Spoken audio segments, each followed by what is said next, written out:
नमस्कार मित्रांनो, स्वागत आहे तुमच्या सर्वांचं बीबी डिकोडरवरती। तर मित्रांनो, काल ग्रँड प्रीमियर तर झाला, पण त्या ग्रँड प्रीमियर नंतर सर्वजण जिओ सिनेमावरती जाऊन 24 तास लाईव्ह चालू आहे का नाही, म्हणजे चालू झाले का नाही हे पाहत आहेत। आणि त्या ठिकाणी जिओ सिनेमावरती 24 तास लाईव्ह अजूनही सुरू झालेलं नाहीये। वेल, यावर्षी 24 तास लाईव्ह असणार की नाही हेच या व्हिडिओमध्ये तुम्हाला सांगणार आहे। तर व्हिडिओ पूर्ण पहा आणि व्हिडिओच्या सुरुवातीला एक छोटंसं आवाहन करतो की तुम्ही जर अजून या व्हिडिओला लाईक केलं नसेल तर पटकन लाईक करा।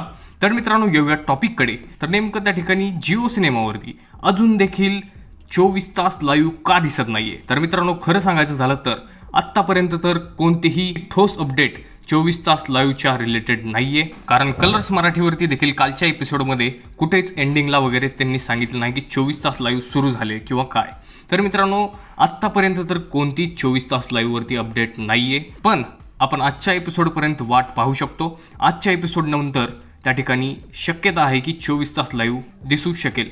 पण मित्रांनो, आजच्या एपिसोड नंतर जर 24 तास लाईव्ह दिसलं नाही तर मित्रांनो, तुम्ही समजून जा की यावर्षी बिग बॉस मराठी सीझन 5चं 24 तास लाईव्ह नसणार आहे। तर मित्रांनो, कुठे ना कुठे ही शॉकिंग अपडेट आहे। तुम्हाला काय वाटतं या अपडेटवर आम्हाला कमेंटमध्ये सांगा। व्हिडिओ आवडला असेल तर लाईक करा, तसेच अशाच एक्सक्लुझिव्ह अपडेट्स गॉसिपसाठी फक्त सबस्क्राईब करा बिग बॉस डिकोडरला। मी भेटतो तुम्हाला अशाच एक्सक्लुझिव्ह अपडेट्ससह। तोपर्यंत धन्यवाद।